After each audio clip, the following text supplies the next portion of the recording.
प्रतिष्ठा को सत्य मान लेना, सम्मान में सुखी हो जाना, हर्षित हो जाना, मैं कुछ हो गया हूं, गया, परमार्थ से भ्रष्ट हो गया।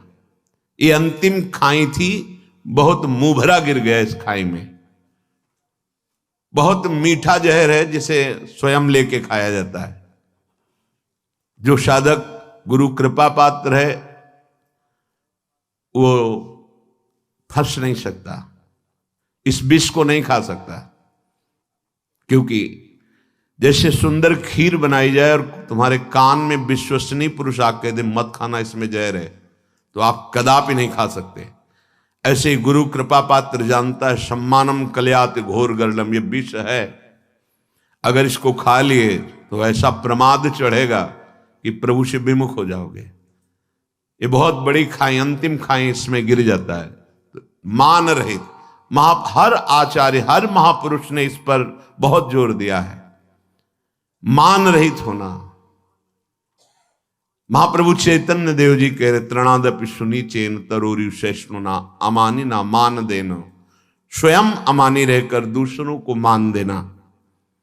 देखो गुरुजनों को पंचांग प्रणाम करते, सबको, जो भी बैठा है सभा में सबको प्रणाम करते हैं, क्योंकि सब में हमारे आराध्य देव विराजमान हैं। अब आपका जो भाव आवे सो करो, साष्टांग दंडवत करो, प्रणाम करो, नमस्कार करो या निंदा करो, उससे तो कोई, हमारे आराध्य देव आप हैं, अब सम्मान छू नहीं सकता। निर्मान, मान रहित, अमोहा, किसी से मोह नहीं। जो मोहन की उपासना करता है उसको मोहित कौन कर सकता है? मोहना आराध्य देव का लक्षण उपासक में आता है। मोहन वो सबको मोहित कर लेते हैं, लेकिन मोहना, उनको मोह नहीं है किसी से, ऐसा ही उपासक होता है। उपासक की दैवी संपदा से प्रभावित होकर सब आसक्त हो जाते हैं, पर वो मोहना निर्माण अमोहा, मोह रहित और जित संग दोषा। किसी भी विषय के संयोग से, व्यक्ति के संयोग से किसी भी प्रकार मन में हर्ष नहीं आना चाहिए। प्रतिकूल परिस्थिति, प्रतिकूल व्यवहार, व्यक्ति का प्रतिकूल पदार्थ, द्वेष नहीं होना चाहिए, शोक नहीं होना चाहिए। जित संग दोषा, जो रही उत्तम प्रकृति का कर शकत कुसंग, चंदन विष व्यापत नहीं लपटे रहत भुजंग। चाहे जैसा संग हो अपने रंग में ही चलना चाहिए, तब वो जित संग दोषा होगा। ये कैसे हो सकता है? जो सब में अपने प्रभु को देखता है वही समान एक रस स्थिति में रह सकता है, नहीं द्वंद्व से तुरंत अपने कब्जे में कर लेंगे। जब हम अपने प्रभु को देखते हैं तो परिस्थिति को नहीं देखते, और जब परिस्थिति को देखते हैं तो प्रभु को नहीं देखते। जब हम क्रिया को देखते हैं तो कारण को नहीं देखते, और जब हम कारण को देखते हैं तो क्रिया को नहीं देखते। जो क्रिया को देखता है वो बहिर्मुख देहाभिमानी, जो कारण को देखता है वो ज्ञानी पुरुष है। जो परिस्थिति को देखता है वो उसमें लिप्त हो जाता है, बहिर्मुख है, अज्ञानी है। और जो परमात्मा तत्व को देखता है वही ज्ञानी है। वो परिस्थिति का कोई प्रभाव उसके ऊपर नहीं पड़ेगा, जो आराध्य देव को देखता है। जित संग दोषा, अध्यात्म नित्या, वो नित्य आत्म स्वरूप में स्थित रहता है, तीनों शरीरों के राग का त्यागी होता है। अध्यात्म नित्या, विनिवृत्त कामा, समस्त कामनाओं का वो त्यागी होता है, क्योंकि कामनाएं देहात्म भाव में ही रहती है, आत्मस्वरूप में नहीं। अध्यात्म में कामनाएं नहीं होती, कोई कामना नहीं होती, न शुभ न अशुभ, न सत्य न असत, तभी वो स्वरूप में स्थित माना जाता है। लेकिन जब तक देह भाव है तब तक कामनाएं बनी रहेंगी, इसीलिए वो विनिवृत्त कामा, समस्त कामनाओं से मुक्त होता है, क्योंकि अध्यात्म नित्या, वो नित्य आत्म स्वरूप में स्थित महापुरुष कामनाओं से रहित होता है। द्वंद्व विमुक्ता, कोई भी द्वंद्व, मान अपमान, सुख दुख, लाभ हानि, जय पराजय, जन्म मृत्यु, ये अब उस पर प्रभाव नहीं डाल सकते, वो द्वंद्वों से मुक्त हो गया है। सुख दुख संगई है, सुखद परिस्थिति या दुखद परिस्थिति दोनों में समान भाव, वो ज्ञानी पुरुष, वो विवेकवान पुरुष अव्यय पद, परम पद का अधिकारी हो जाता है। या करें निर्द्वंदो भवति, भक्ति मार्ग का उपासक निर्द्वंद अवस्था को प्राप्त हो जाता है। तो परमार्थ का स्वरूप क्या है जिससे हम निर्द्वंद हो जाए? बोले परस्वभाव कर्माणि न प्रशंसे न गर्हयेत विश्वमेकात्मकं पश्यन् प्रकृत्या पुरुषेण च। बहुत सुंदर बात है, इसे पकड़ लेना। कह रहे हैं कि परस्वभाव कर्माणि न प्रशंसेन गर्हयेत। ना आपको किसी की यहां प्रशंसा करनी, ना किसी की निंदा करनी। यद्यपि ये व्यवहार में पुरुष और प्रकृति का वर्णन किया गया है, दृष्टा और दृश्य का वर्णन किया गया है, तभी से जगत कहा गया है। दो नहीं है, जो दृश्य है वो भी परमात्मा है और जो दृष्टा है वो भी परमात्मा है। परमात्मा तो परमात्मा है ही, प्रकृति भी परमात्मा है। जिसको ऐसा ज्ञान नहीं है तो उसकी दृष्टि मायामयी होती है। परमात्मा, प्रकृति, दृष्टा, दृश्य, ये सब संबोधन मायाकृत है। जब वास्तविक ज्ञान जागृत होता है तो दो नहीं रह जाते, एक ही रह जाता है। न प्रकृति न परमात्मा, वो एक ही अपने आत्म स्वरूप को देखता है। वही परमात्मा है, वही सब। सर्वम खलमिदम ब्रह्म ज्ञान में, और भक्ति में अपने आराध्य को देखता है। जित देखो तित श्याममयी है या जित देखो तित राममयी है, दो नहीं रह जाते कि ये प्रकृति है, ये परमात्मा है, ये माया है, ये मायापति है, ये दृष्टा है, ये दृश्य है, ये जीव है, ये जगत है। जब तक ये है तब तक माया दृष्टि है। इसलिए उपासक को पहले ये बात मान लेनी चाहिए जो अब कह रहे हैं, परस्वभाव कर्माणि न प्रशंसेन न गर्हयेत। कोई चाहे जितना शांत और अच्छे स्वभाव का हो तो हमें प्रशंसा नहीं करनी। क्यों? अगर किसी की प्रशंसा की तो किसी की निंदा कर देंगे कि ये तो बहुत अच्छा साधक, और वो उदाहरण में देना पड़ेगा। जहां उदाहरण दिया आप अपनी स्थिति से भ्रष्ट हो जाएंगे। ये बड़ा सूक्ष्म विषय है। किसी की भी तुम यदि निंदा करोगे तो वो दोष तुम में भयंकर रूप से जागृत हो जाएगा, परास्त कर देगा तुम्हें। बहुत बहुत अनुभव की भी बात है, शास्त्र सम्मत बात है। अगर आपको इस माया प्रपंच के दलदल से निकलना है तो वाणी को मूक बनाना पड़ेगा, कानों से बहरा बनना पड़ेगा, देखते हुए भी आंखों से अंधा बनना पड़ेगा। ये तीन बातें समझ लीजिए। देखते हुए भी अंधा बनना पड़ेगा, सुनते हुए भी बहरा होना पड़ेगा, और बोलते हुए भी मूक होना पड़ेगा। तभी आप निकल पाओगे, नहीं फंस जाओगे। अगर आप किसी को देखते हैं और उसमें दोष दर्शन करते हैं और कहीं उसके दोषों की निंदा कर देते हैं तो आप लिख लीजिए, वही दोष भयंकर रूप से आपके हृदय में जागृत हो जाएगा। किसी के शांत या घोर मूढ़ स्वभाव और उसके अनुसार कर्म, स्वभाव के अनुसार कर्म है। किसी का बड़ा शांत स्वभाव, किसी का घोर स्वभाव है। कोई शास्त्र सम्मत कर्म करता है, कोई शास्त्र विरुद्ध कर्म करता है। शास्त्र सम्मत कर्म करने वाले की प्रशंसा नहीं करनी और शास्त्र विरुद्ध कर्म करने वाले की निंदा नहीं करनी। क्यों? क्योंकि ये क्रिया है। हम देख रहे हैं कारण को, परमात्म तत्व को। परमार्थी वही है जो अंदर बैठे हुए तत्व को देखता है। तभी महाप्रभु हरिवंश चंद्र जी ने कहा, ये क्रूरा अपि पापिनो न च सताम संभाष्य दृश्याश्च ये सर्वान वस्तुतया निरीक्ष परम स्वाराध्य बुद्धिर्मम। वो क्रूर है, पापी है, नीच है, संभाषण योग्य भी नहीं, ऐसे आचरण करता है। ये हुई क्रिया। लेकिन मेरे राधा वल्लभ लाल उसके हृदय में विराजमान पक्का स्वाराध्य बुद्धिर्मम, ये है कारण, परम तत्व कारण। उस कारण तत्व में स्थित होने के कारण वो न किसी की निंदा करता, न किसी की प्रशंसा, सब में अपने प्रभु को देखकर एक रस रहता है। ये परमार्थ का परम सूत्र है। अगर ये नहीं होगा तो भ्रष्ट होना ही पड़ेगा। लिख लो, भ्रष्ट होना ही पड़ेगा। यदि किसी पर दोष दर्शन किया और वो दोष दर्शन आपके अंदर रहा तो निश्चित वो आपको पतित कर देगा, गिरा देगा, परमार्थ में आगे नहीं बढ़ सकते हैं। क्योंकि जहां तुम दोष दर्शन कर रहे हो वहीं प्रभु तुम्हारे बैठे हुए हैं।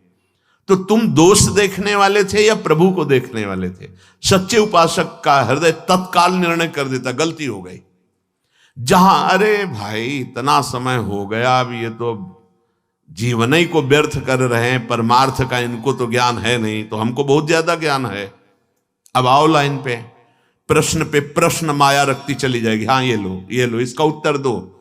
तो आता है त्राहिमाम, गलती हो गई प्रभु, गलती हो गई प्रभु।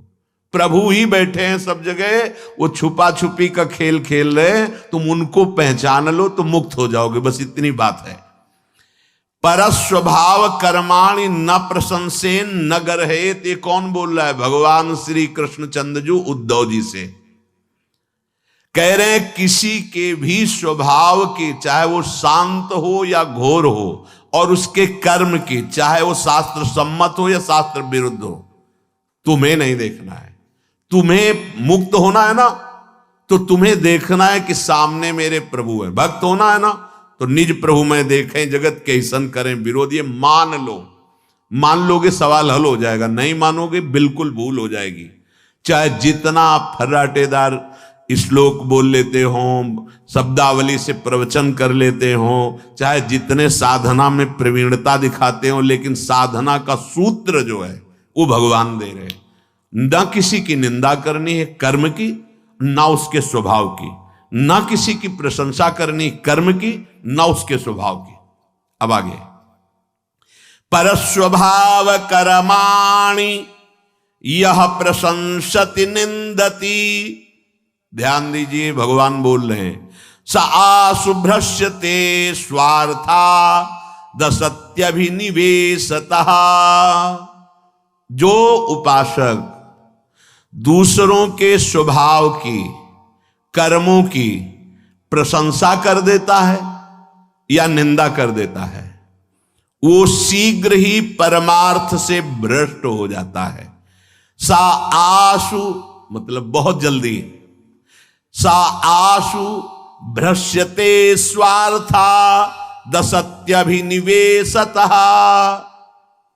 तत्काल वो अपने परमार्थ पथ से भ्रष्ट हो जाता है, पर गिरते समय पता नहीं चलता। जब गिर जाता है तब लगता है मैं कहां आ गया, मेरी स्थिति यहां तो नहीं थी, इस विकार में तो नहीं थी। तो कीन हो इस कबहू अभिमाना, सुख हो वंचा कृपा निधाना। तुमने अभिमान करके किसी की निंदा कर दी, किसी की प्रशंसा कर दी, फंस गए।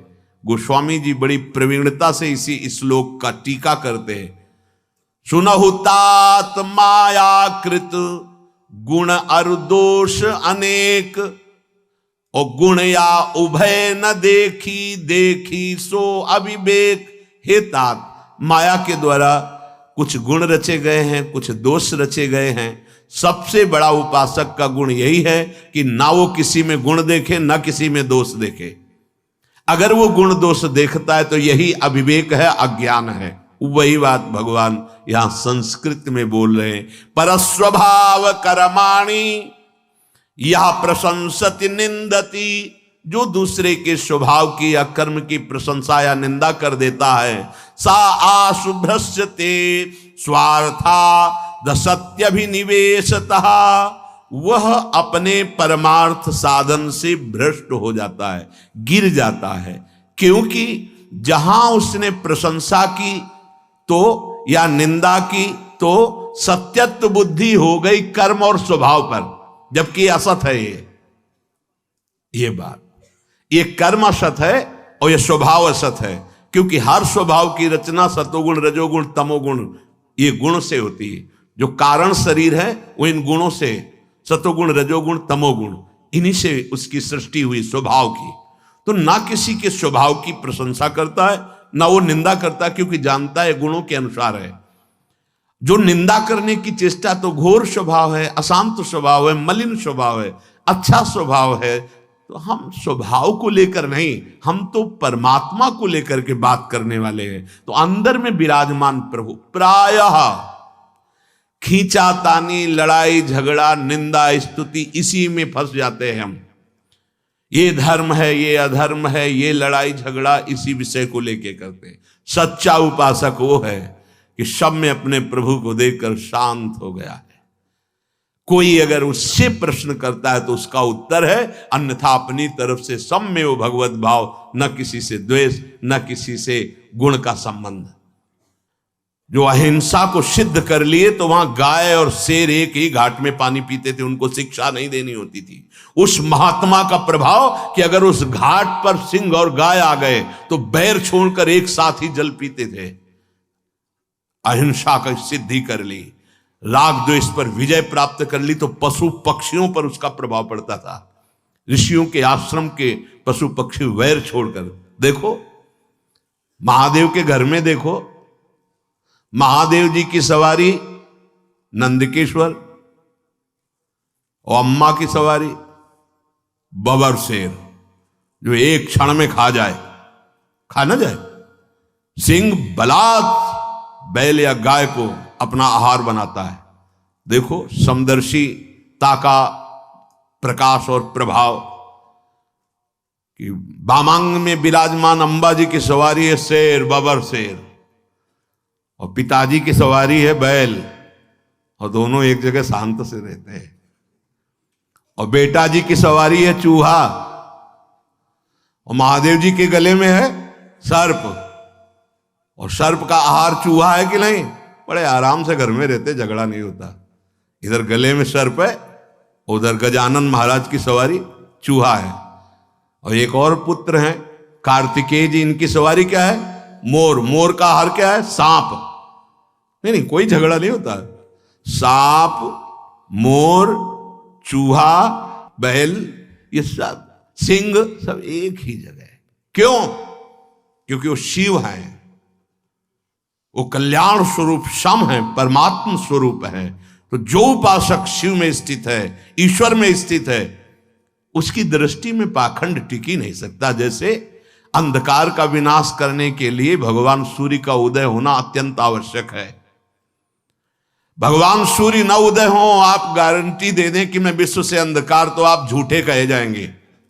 आप चाहे जितने हाइलोजन लगा लो, चाहे जितने तारागण हो, चाहे जितने चंद्रमा एक साथ उदय हो जाएं, लेकिन अंधकार को नहीं मिटा सकते। अंधकार मिटाने के लिए एकमात्र भास्कर भगवान की जरूरत है। ऐसे ही अधर्म, पाखंड, अविद्या, इसका नाश करने के लिए ज्ञान रूपी भास्कर की जरूरत है, प्रेम रूपी भास्कर की जरूरत है। और वो यहां जरूरत है। यहां हुआ, दृष्टि बदली तो सर्वम खलमिदम ब्रह्म, पूरा विश्व ईश्वर का स्वरूप था, है, रहेगा, अनुभव हो जाता है। परमार्थ को समझा जाए।